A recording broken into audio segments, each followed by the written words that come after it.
Hi, this is Karen from Quantum Heart Awakening. This is a daily collective support reading. This entire reading is rooted in discernment and what's blocking discernment. I think one of my first readings I ever did on this channel, the entire thing was discernment. So this reading has been moving through my body and it's pretty intense. I'm already exhausted and I didn't even start unpacking this narrative. I read energy. I only do Oracle. I don't do tarot. So, well, for this channel and for the sake of today, I only do Oracle. And with Oracle, I read energy. I don't read individual cards. Sometimes I do, and sometimes that does inform the narrative, but it's really looking at this entire body of energy and the messages coming off the whole. So, yeah, let's get into it. So, this whole reading is a journey back home to discernment, back home to self. Right now, there is friction and fragmentation. And the message I keep receiving through, what do we have? 1, 2, 3, 4, 5 decks on the table. The message I keep receiving is that in order to gain perspective over self, we have to stretch beyond our normal capacity. Sorry, I just had to adjust that. We have to stretch beyond our own consciousness to be able to discover the awareness and a piece of awareness that we actually don't have access to in this moment.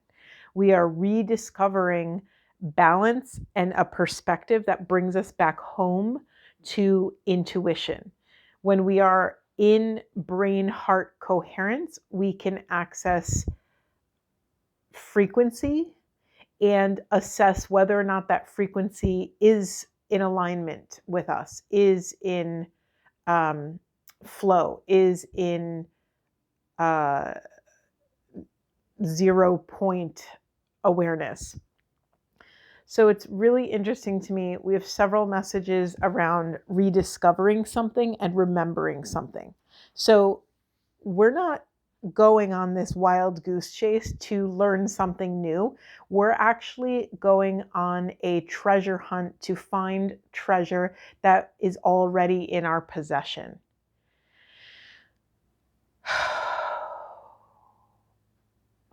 Yeah, there's something closing down the 5th, 4th, and 3rd chakras. So that's throat, that's heart, and that's solar plexus. So there could be old wounds coming up, old situations that may have limited our ability to access potential, to access untapped possibility. I love that one card that says trust the niggle. That's the intuition. That's that little voice in our gut, in our heart, in our bodies that is like, yes, go that way. Learn one more thing. Ask one more question. Peel back one more layer. Turn over one more stone. Answer that call. Answer that call because there's something tickling your crown chakra that will bring you back to ground, root, your base. We are being asked to overcome whatever mental conflict around maybe specific obstacles or challenges that have happened in the past, or maybe conflict over how we handled and approached those things. Maybe we are being asked to remember, rediscover, reflect on how we showed up in different parts of our lives. Offer yourself a tremendous amount of patience right now. This awareness takes time and it's quite large. I love the visual of talking about this work of consciousness, of coming to consciousness as expanding the longitude and latitude of our soul. Essentially, we're expanding our interior castle, which is a Teresa of Avila thing. We are not only rediscovering our interior castle, but we are making ourselves at home there and moving around the furniture. We are stretching self so that we can access more, so that we can hold more, so that we can share more. We are diving even deeper into truth, not just universal truth, but our specific inner truth, the truth that will set our specific soul free. Keep trying, keep taking one more step forward. Have gratitude. It's that gratitude for this path that allows us to access this magnetic quantum field that everyone has access to. I just started giggling in my head because the word smorgasbord just kept flashing in my brain. Yes, that this quantum field is a smorgasbord of possibility, of opportunity, of option. We're being asked to stretch, confront, sacrifice discomfort in order to access wise discernment. And through that process, our passion, our root, our mission, purpose, the reason why we're here on this planet will be ignited. Keep going, keep trying.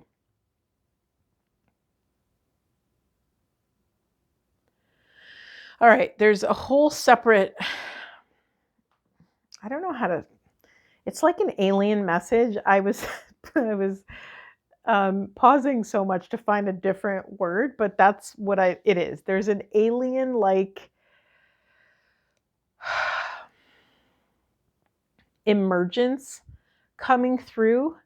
And I say alien, I use it in the sense of it's very foreign to us. It's maybe incredibly uncomfortable, or it's not something we've tasted before.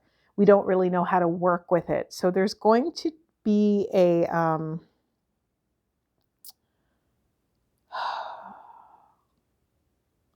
there's going to be a grace period where we're going to have to tap into community. We don't, I feel like I say this in every video, but we don't do this work in a bubble. Tap into your community, create partnerships within this work. Don't attempt to do this work alone. However, if that's where you find yourself, then that's fine too. I spent decades doing this work alone, and I had to go that way. That was the path for me to be able to, whatever it is. There were some moments in my life where I had to set out on the path alone because it felt safer to my nervous system. I was incredibly dysregulated at certain points, both with dealing. This is a big point. So dysregulation can happen within our bodies and souls regarding the journey that we've already walked thus far in our lives, right? We can feel dysregulated, and maybe our trauma is being tickled a little bit, and we're vibrating those 3D narratives that we already know about, that we already have access to in our memory. That was very like this life, this body, this narrative. We can also feel dysregulation around that which has not been seen or experienced yet. That's kind of like that niggle feeling of like, you can feel when something big is approaching. You can feel when the universe or consciousness is unfurling in a way where it's asking us to step outside of self. And you can feel like, even if you're working in a regular corporate job, and you can feel when your boss has to ask you something important, or you can feel when someone has to have a difficult conversation. You could feel these things before in the 5D or in the energetic quantum realm before they even show up in matter, in 3D, in real life. That's, take that phrase with a grain of salt. But yeah, going back to gratitude and why this is such an important function as we dance with these frequencies, awarenesses, ideas, thoughts. When we have gratitude, we are circumventing all of our 3D stuff, all of our personal narrative stuff. Gratitude is like a trap door to manifestation energies, law of attraction, vibrating the frequency that's at the thing that we desire, right? It's gratitude ignites magnetism, and magnetism is like a supercharged frequency tower, radio tower, sending out a frequency that our light is on. We are ready for the thing that we desire because we already feel that we have it, right? That's kind of manifesting 101. But this gratitude piece, it's so difficult. Let's have a lot of grace for ourselves, because this path to consciousness, I know there's a lot of like trendy words and people talk about this path all the time in a very, in a fantastical way, in a fairy tale kind of way. And it's really brutal. So let's just keep things balanced and be really honest about how much suffering in silence takes place as we're trying to sort through the chaos of our bodies, minds, and hearts. It's a lot.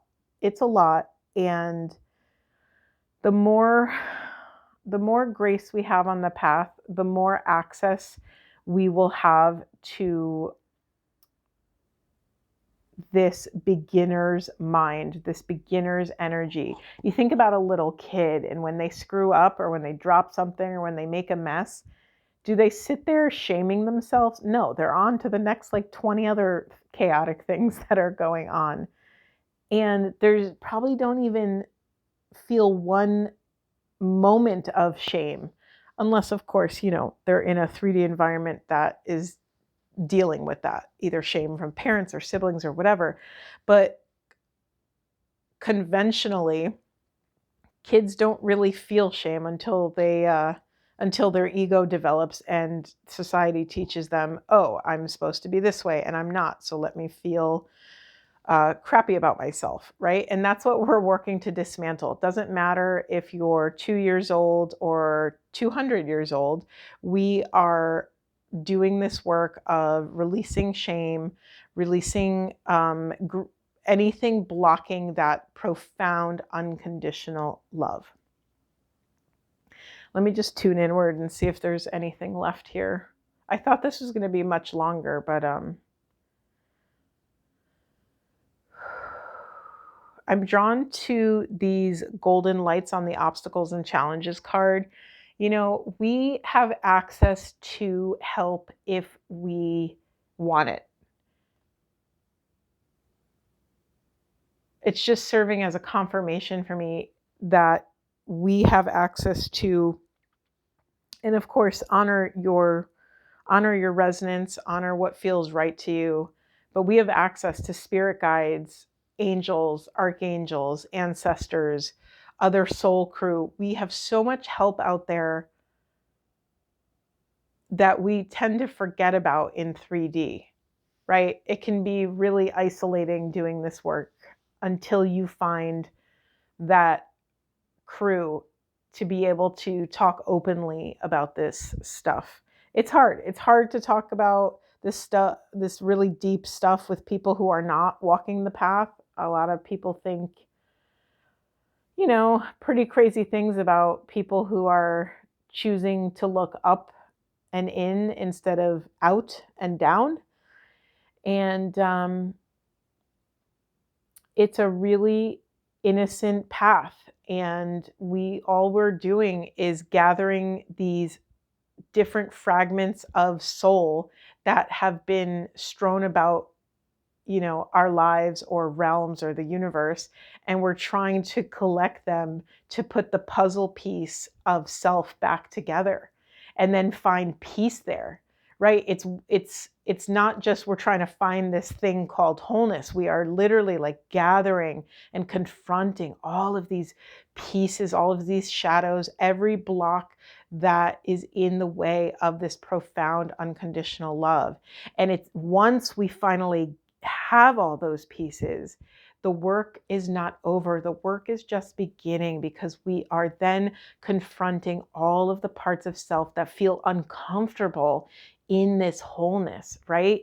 It's one thing to heal trauma and heal how we think about trauma and how we think about, and I use the word trauma very broadly.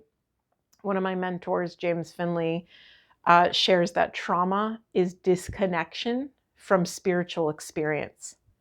And this is my favorite definition of trauma because it's so broad. It's like the largest umbrella term or umbrella definition of trauma that that exists for me. And I love it because it's so far zoomed out. There's so much more compassion in it.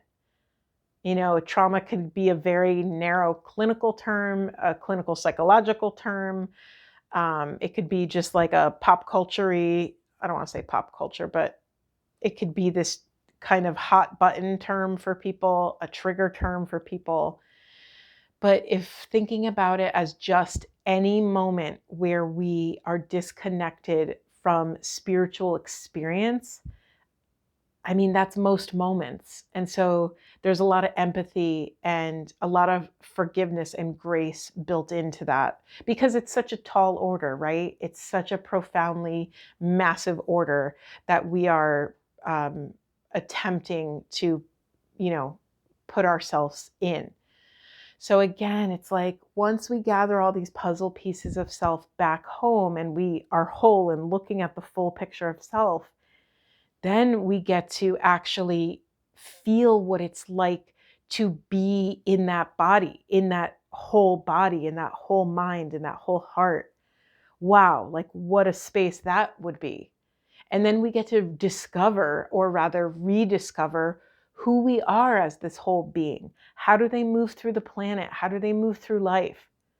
What do they like and dislike? What are their desires, their fears, and their boundaries? Who's that person? And then confront those blocks. Do they have access? Can they communicate their needs, their desires, their fears, their boundaries? Can they hold their boundaries? Can they access wise discernment and hold their center for love when chaos is all around them? And I say them, but we're all talking about us, right? It's a process, and this is really intense energies. We are on this path seeking deep, deep replenishment, right?